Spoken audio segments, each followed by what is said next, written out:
ఆంధ్రప్రదేశ్ రాష్ట్ర ప్రజలకి తెలుగు ప్రజలందరికీ కూడా రథసప్తమి శుభాకాంక్షలు తెలియజేసుకుంటున్నాం. శ్రీకాకుళం జిల్లాలో ఉన్నటువంటి అరసవెల్లి సూర్య దేవాలయం ఈరోజు విచ్చేసి ఆ భగవంతుడి తాలూకు ఆశీస్సులు పొందడం జరిగింది. ఈ ఆలయం మా శ్రీకాకుళం జిల్లాలో ఉండడం నిజంగా మేము అందరం కూడా చేసుకున్న అదృష్టంగా భావిస్తాం.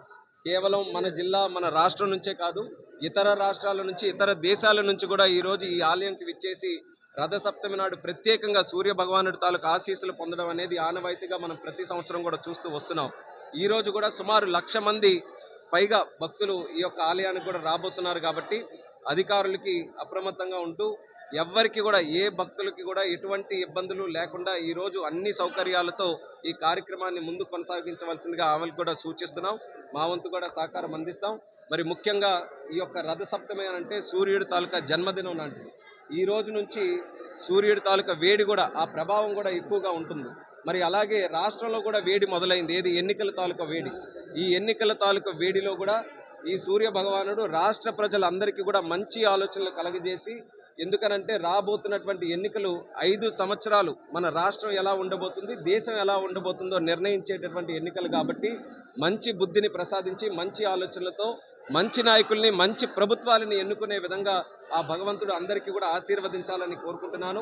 మేము కూడా వచ్చే ఎన్నికల్లో తెలుగుదేశం పార్టీ తరఫున ఉన్నాం కాబట్టి ఆ భగవంతుడు మాకు కూడా ఆశీర్వదించాలని, ముఖ్యంగా మా నాయకుడు అయినటువంటి చంద్రబాబు నాయుడు గారు, ఎందుకనంటే మేము ఇప్పుడు కూడా ప్రగాఢంగా నమ్ముతాం, చంద్రబాబు నాయుడు గారు ఆరోగ్యంగా ఉంటే, చంద్రబాబు నాయుడు గారు చక్కగా పనిచేస్తే ఈ రాష్ట్రం బాగుపడుతుంది, దేశం బాగుపడుతుందనే ఆలోచన ఉంది. కాబట్టి ఆ భగవంతుడికి మా చంద్రబాబు నాయుడు గారు కూడా ప్రత్యేకంగా ఆరోగ్య ఐశ్వర్యాలు అన్నీ కూడా ప్రసాదించాలని కోరుకుంటున్నాం. అలాగే రాష్ట్ర ప్రజలందరికీ కూడా, ముఖ్యంగా రైతాంగానికి ఆ సూర్య భగవానుడు తాలూకా కాంతి వల్లే ఈరోజు ప్రతి జీవి కూడా జీవిస్తున్నాడు. అలాగే మన తాలూకా పాడి పంటలన్నీ కూడా అభివృద్ధి చెందుతున్నాయి. కాబట్టి రైతులకి కూడా ఈ సంవత్సరం బ్రహ్మాండమైనటువంటి సంవత్సరంగా ఉండాలి. అలాగే ప్రతి ఒక్కరికి కూడా ఆరోగ్యం ఆ భగవంతుడు ప్రసాదించాలి. గతంలో మనం చూసాం, కరోనా వల్ల దేశం ప్రపంచం అంతా కూడా ఇబ్బంది పడింది. అటువంటి విపత్తులు కానీ లేకపోతే ప్రకృతి విపత్తులు కానీ ఏవి కూడా లేకుండా రాబోతున్నటువంటి సంవత్సరం రాష్ట్రానికి దేశానికి మంచి జరిగే విధంగా చూడాలని ఈ సందర్భంగా నేను కూడా కోరుకుంటున్నాను.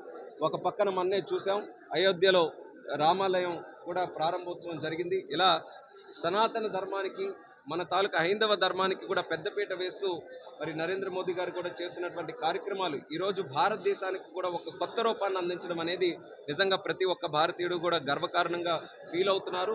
మరి ఇటువంటి ఆధ్యాత్మిక కార్యక్రమాలు ఎక్కడ ఉన్నా సరే, చిన్నవైనా సరే పెద్దవైనా సరే, ప్రతి ఒక్కరు కూడా అందులో పాల్గొని మన తాలూకా ధర్మాన్ని, మన తాలూకా సంస్కృతిని, మన సాంప్రదాయాలని ప్రపంచానికి తెలియజేసే విధంగా అందరం కూడా కృషి చేయాలని కూడా ఈ సందర్భంగా తెలియజేసుకుంటున్నాం.